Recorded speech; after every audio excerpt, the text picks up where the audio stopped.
അടുക്കളയിൽ തയ്യാറാക്കുന്നത് കേക്കാണ്. അതിനു വേണ്ടി 1 കപ്പ് മൈദപ്പൊടി എടുത്തിട്ടുണ്ട്, 2 ക്യാരറ്റ് ചെറുതായി നുറുക്കിയെടുത്തിട്ടുണ്ട്, ഒരു ചെറിയ കഷ്ണം ബീട്രൂട്ട് ചെറുതായി നുറുക്കിയെടുത്തിട്ടുണ്ട്, 3 മുട്ട എടുത്തിട്ടുണ്ട്, 10 ഈന്തപ്പഴം ചെറുതായി നുറുക്കിയെടുത്തിട്ടുണ്ട്, കുറച്ച് അണ്ടിപ്പരിപ്പ്, 2 ടേബിൾ സ്പൂൺ സൺഫ്ലവർ ഓയിൽ. ഇതെങ്ങനെ തയ്യാറാക്കുന്നതെന്ന് നോക്കാം. ഇതിൽ കുറച്ച് മൈദപ്പൊടി ഇട്ട് നമുക്ക് പെരക്കി വെക്കാം.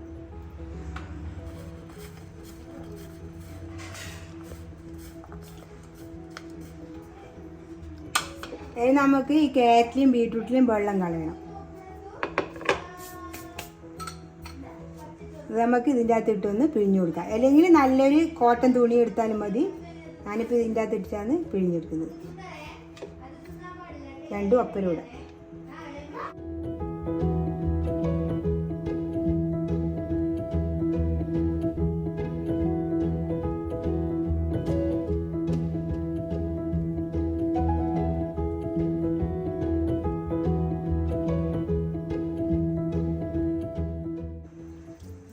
ഇതേപോലെ പിഴിഞ്ഞ് കഴിഞ്ഞാൽ മതി. ഇത് പിഴിഞ്ഞെടുത്തിട്ടുണ്ട്. ഇതേപോലെ വെള്ളമെല്ലാം പിഴിഞ്ഞെടുത്തു. ഇനി നമുക്കിത് മാറ്റി വെക്കാം. ഇനി ആ 3 മുട്ട നമുക്ക് പഞ്ചസാര ചേർത്ത് ഒന്ന് അടിച്ചെടുക്കാം.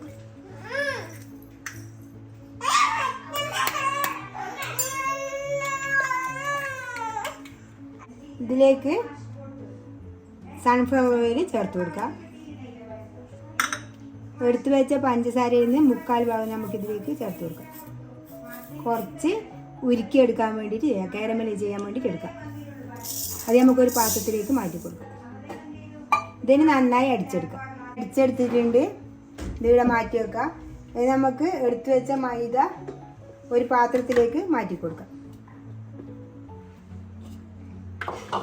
ഞാൻ ഈ 1 കപ്പിലാണ് മൈദ എടുത്തത്, അതേ കപ്പിൽ പഞ്ചസാര എടുത്തു. ഇനി ഇതിലേക്ക് 1/4 ടീസ്പൂൺ ബേക്കിംഗ് സോഡ ചേർത്ത് കൊടുക്കാം.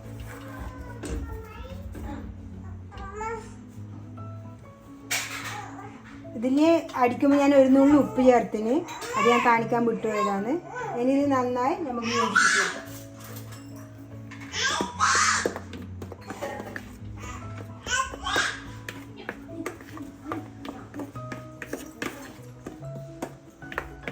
പഞ്ചസാര കാരമൽ ചെയ്യാൻ വേണ്ടി വെക്കാം നമുക്ക്. അതൊന്ന് ഉരുകി വരട്ടെ.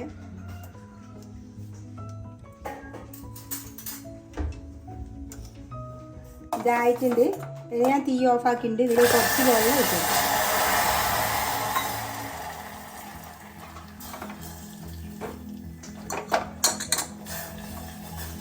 തീ ഓഫാക്കിയിട്ട് ഒഴിച്ചു കൊടുത്താൽ മതി.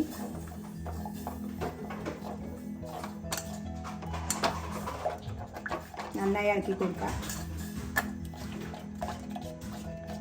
ഇതിലൊരു 2 ഏലക്ക പൊടിച്ചത് ചേർക്കുന്നുണ്ട്. ഇത് കുറച്ച് അരിച്ചിട്ട് നമുക്ക് ചേർത്ത് കൊടുക്കാം. ഞാൻ പൊടിച്ചതൊന്ന് അരിച്ചു കൊടുക്കാം. ഇതിലേക്ക് 1 ടേബിൾ സ്പൂൺ കൊക്കോ പൗഡർ ചേർത്ത് കൊടുക്കുന്നുണ്ട്. ഇത് ഞാൻ തന്നെ ഇവിടെ ഉണ്ടാക്കിയ കൊക്കോ പൗഡറാണ്. ഇത് ചേർത്ത് കൊടുക്കുന്നുണ്ട്.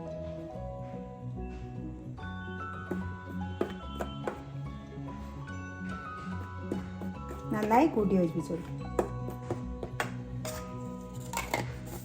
ഇതിലേക്ക് കുറച്ച് വനില ചേർത്ത് കൊടുക്കുന്നുണ്ട്.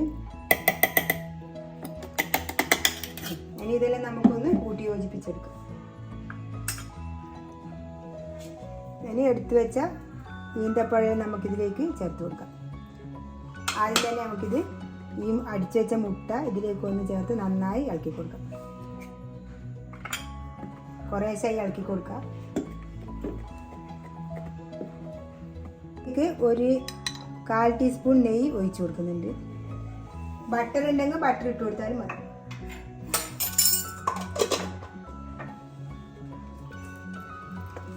ഇതിലേക്ക് കുറച്ച് കറുത്ത മുന്തിരി ഇട്ട് കൊടുക്കുന്നുണ്ട്. ഇത് നല്ലോണം കഴുകി ഉണക്കിയതാണ്. അതിട്ട് കൊടുത്ത് കുറച്ച് അണ്ടിപ്പരിപ്പ്, ഇനി എടുത്തു വെച്ച ഈന്തപ്പഴം, ഇനി എടുത്തു വെച്ച ബീട്രൂട്ട് ക്യാരറ്റ് നുറുക്കിയത്,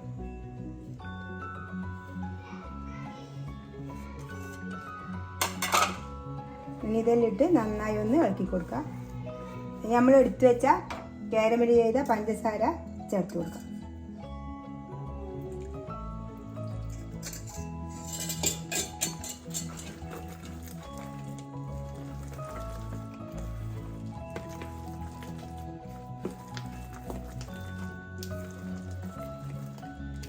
ഇത് നല്ലോണം യോജിപ്പിച്ചെടുത്തിട്ടുണ്ട്.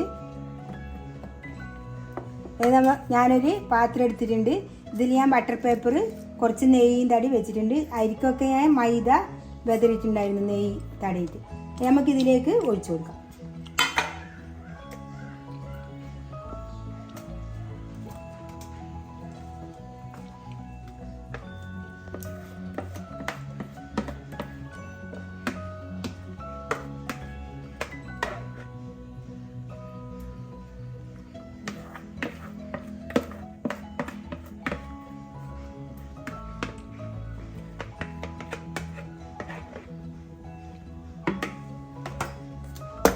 ഇതൊന്ന് നന്നായി തട്ടി കൊടുക്കാം.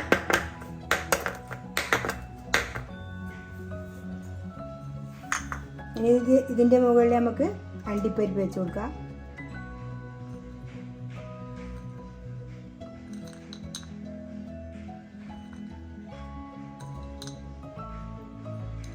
ഇനി ഉണക്കമുന്തിരി ഇട്ട് കൊടുക്കാം.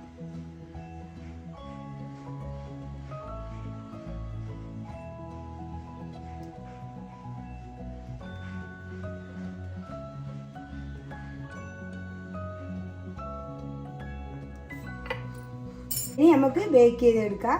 അതിനുവേണ്ടി ഒരു നോൺ സ്റ്റിക്ക് പാത്രം ഞാൻ വെച്ചിട്ടുണ്ട്. അതിൽ കുറച്ച് ഉപ്പ് ഇട്ടിട്ടുണ്ടായിരുന്നു. ഇത് കുറച്ച് സമയം ചൂടായിട്ടുണ്ട്. നമുക്കിതിലേക്ക് വെച്ച് കൊടുക്കാം. ആദ്യം കുറച്ച് നല്ല തീ തന്നെ വെക്കാം. പിന്നെ 20 മിനിറ്റ് കഴിഞ്ഞാൽ നമുക്ക് തീ കുറക്കാം. ഇതിന് ഒരു പാത്രം കൊണ്ട് നമുക്ക് മൂടി വെക്കാം. ഇതേ ഒരു കണക്കായ പാത്രമുള്ളൂ, അതുകൊണ്ടാണ് ഇതെടുത്ത് ഇതിനെ കൊണ്ട് മൂടി വെച്ചിട്ട് നമ്മൾ കേക്കായൊന്ന് നോക്കാം. ഇത് 1 മണിക്കൂറിൻ്റെ എടുക്കാം ഞാൻ വെച്ചിൻ്റെ അടുപ്പിൽ. ഇപ്പം നല്ല വെന്തിട്ടുണ്ട്. ഇതിന് നമുക്ക് തീ ഓഫാക്കാം. ഇതിന് അടുപ്പിൽ നിന്ന് നമുക്ക് മാറ്റാം, തണിയാൻ വേണ്ടി വെക്കാം കുറച്ച് സമയം. ഇനി നമുക്കിത് വേറൊരു പാത്രത്തിലേക്ക് മാറ്റി കൊടുക്കാം. നല്ല അടിപൊളിയായിട്ട് വന്നിട്ടുണ്ട് കേക്ക്. ഇനി നമുക്ക് ഇതിനകത്ത് ബട്ടർ പേപ്പർ ഒന്ന് മാറ്റി കൊടുക്കാം. അടിയൊന്നും കരുതിയിട്ടൊന്നുമില്ല, നല്ല രീതിയിൽ തന്നെ കിട്ടിയിട്ടുണ്ട്. നല്ല സോഫ്റ്റ് കേക്കായിട്ടുണ്ട്. നല്ല സോഫ്റ്റ് കേക്കായിട്ട് വന്നിട്ടുണ്ട്. എൻ്റെ വീഡിയോ കണ്ട് ഇഷ്ടപ്പെട്ടിട്ടുണ്ടെങ്കിൽ ഒന്ന് ലൈക്ക് ചെയ്യുക, ഷെയർ ചെയ്യുക, സബ്സ്ക്രൈബ് ചെയ്യുക.